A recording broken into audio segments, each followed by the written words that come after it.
The moment that letter touched the desk, everything changed, and not quietly, not politely, but with a shockwave that tore straight through the fragile illusion of royal calm. Because this wasn't a simple request. It wasn't even a calculated negotiation. It was something far more dangerous. Meghan wasn't asking to return. Meghan was asking to step directly into Catherine's future. And the second King Charles reached that final line, something inside him snapped. Think about that for a second. Not a supporting role, not a quiet reconciliation, a protected title, a temporary authority, a position directly tied to Catherine, the Princess of Wales, at the exact moment Catherine had stepped back for recovery. Coincidence? Or something much colder? Because inside those palace walls, nothing is ever just timing. Timing is strategy. Timing is power. The room didn't erupt, there was no shouting. That's what makes it more unsettling. The king simply pushed the letter aside, stood up, and ordered the doors closed. That silence, thick, deliberate, suffocating, said more than any outburst ever could, because everyone in that room understood what had just happened. This wasn't a family matter anymore. This was a constitutional fault line cracking open in real time. And here's where it gets even more unsettling. The request wasn't random. It wasn't vague. It was precise. Too precise. It referenced internal terminology that doesn't exist in public headlines, doesn't appear in documentaries, doesn't leak into casual conversation. The kind of language only spoken behind closed doors, between senior royals and constitutional advisors. So the question started whispering through the corridors almost immediately. How did Meghan know? Because the title in question, this so-called restricted representative role, wasn't just symbolic. It was power disguised as protocol, a mechanism designed for emergencies, a contingency key, a role that could unlock access to ceremonial duties, patronages, public authority, everything that defines the future face of the monarchy. Not permanently, no, but temporarily is all it takes. Temporarily is enough to step inside the system. Temporarily is enough to rewrite perception. And suddenly, what looked like an offer of help began to feel like something else entirely. Something engineered, something rehearsed. Camilla reportedly urged caution, not rejection caution, because a blunt refusal could explode publicly, could ignite another cycle of headlines, accusations, narratives spinning out of control. And that's the trap, isn't it? Accept, and you hand over access. Reject, and you risk becoming the villain, a perfect pressure point. But then Princess Anne entered the equation and everything shifted, because while others debated optics, Princess Anne asked the one question no one else dared to say out loud. Not why the request was made, but how it was constructed, how Meghan knew the exact phrasing, how the proposal mirrored internal frameworks that were never meant to leave the room. That wasn't curiosity, that was suspicion turning into something sharper. And that's when the past came rushing back. A private rehearsal, Windsor Castle. Years earlier, a closed-door session where Catherine was being prepared not for ceremony, but for crisis. Emergency succession protocols, the kind of planning that only surfaces when stability is at risk. And during that session, a concept was introduced, a rarely discussed designation, a restricted proxy role, activated only by the sovereign, reserved for absolute trust. And then something small, something almost forgettable at the time, a door opening, Meghan stepping into the space, not invited, not announced, just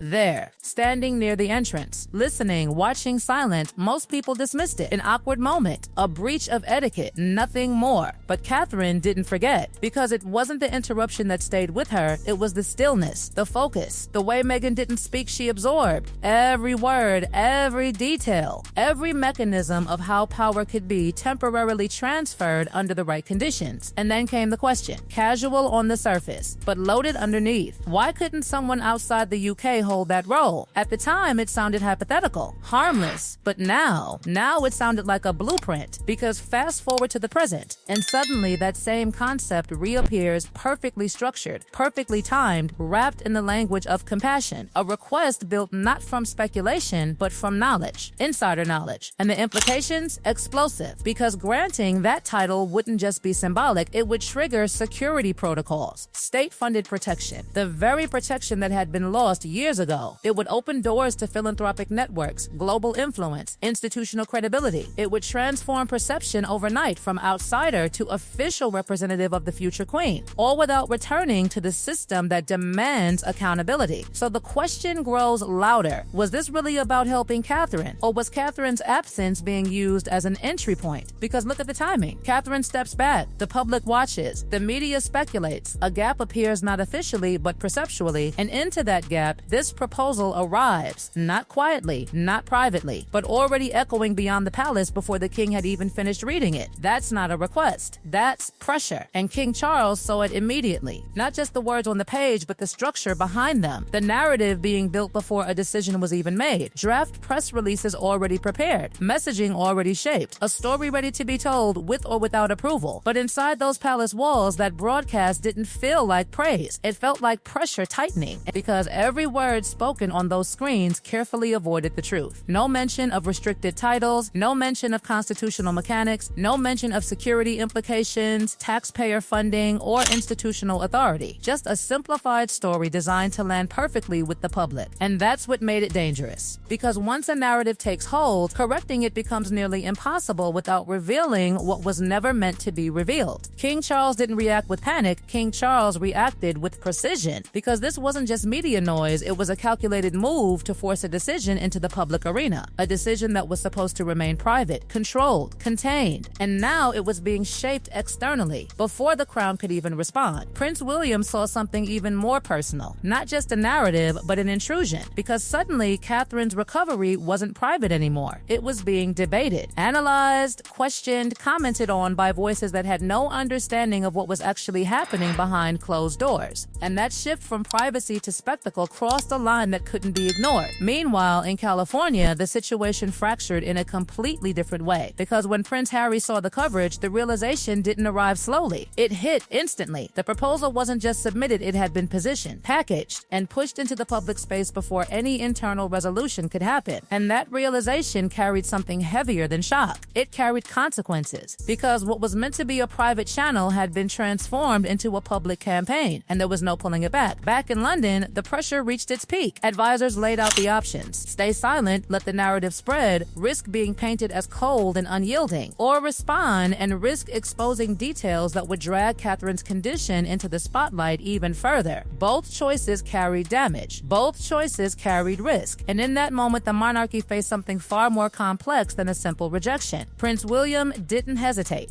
The line was drawn immediately. Catherine's health would not be used as leverage. Not for optics, not for defense, not for explanation. That door remained closed no matter the cost, and that left only one path. King Charles moved, not with emotion, not with reaction, but with authority that cut through everything at once. The restricted title gone, not paused, not reconsidered. Removed entirely from all frameworks. Permanently, a mechanism that had existed quietly in the background for years was erased in a single decision, because the risk of it being misused had now been proven beyond doubt. At the same time, the palace released a statement: calm, controlled, but unshakable. No personal attacks, no emotional language, just clarity. The office of the Princess of Wales could not be transferred, could not be shared, could not be borrowed, and no one outside the active working structure would ever perform those duties. And just like that, the narrative shifted, because once the truth surfaced even partially, the illusion began to crack. Media analysts started connecting the dots. Questions surfaced. Why was such a title requested? What would it actually grant? And slowly, the story that had been presented as generosity began to reveal its deeper layers. Public reaction changed, not loudly, not dramatically, but steadily. Support gathered. Quietly, outside Kensington Palace, flowers appeared, notes appeared, messages that didn't debate power or protocol, but recognized something simpler.